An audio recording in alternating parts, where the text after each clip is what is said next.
बारामती येथील माळेगाव साखर कारखान्याचा हंगाम संपवून सोयगाव तालुक्यातील दस्तापूर या गावी परतणाऱ्या कामगारांचा ट्रक 100 फूट दरीत कोसळल्याने 13 जण जखमी तर 7 जण गंभीर जखमी झाल्याची माहिती मिळाली आहे। बारामती येथील माळेगाव सहकारी साखर कारखाना येथून सोयगाव तालुक्यातील दस्तापूर येथे मजुरांना घेऊन जाणारा टेम्पो सकाळी 6 वाजण्याच्या सुमारास कन्नड नागद मार्गावरील गवताळा घाटात मसोबा महाराजांच्या वळणाजवळ पोहोचला असता चालकाचे वाहनावरील नियंत्रण सुटले आणि टेम्पो खोल दरीत 100 फूट खाली कोसळला। दरीत पडताना वाहनाने 4 वेळा पलट्या घेतल्याने प्रवाशांमध्ये भीषण आक्रोश निर्माण झाला होता। ऊसतोड मजुरांना घेऊन जाणारी मालवाहू ट्रक 100 फूट दरीत कोसळून झालेल्या अपघातात एकूण 13 कामगार जखमी झाले असून त्यातील 7 जणांची प्रकृती गंभीर असल्याची माहिती आहे।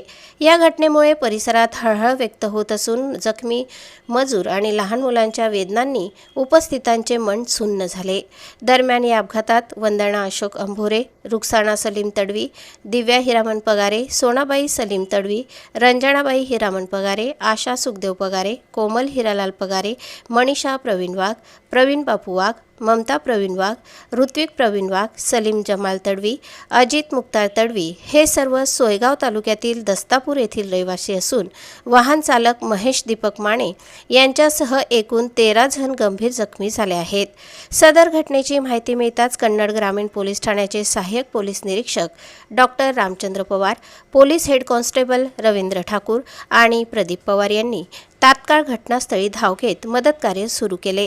कन्नड ग्रामीण रुग्णालयाच्या रुग्णवाहिका तातडीने बोलावून जखमींना उपचारासाठी दाखल करण्यात आले आहे। ग्रामीण रुग्णालयात डॉक्टर रुखसान खान यांनी जखमींवर प्राथमिक उपचार केले असून पुढील उपचारासाठी त्यांना जिल्हा रुग्णालय छत्रपती संभाजीनगर येथे पाठविण्यात आले आहे। आमचे प्रतिनिधी गणेश शार्दूलसह स्वराज्य न्यूज, चाळीसगाव।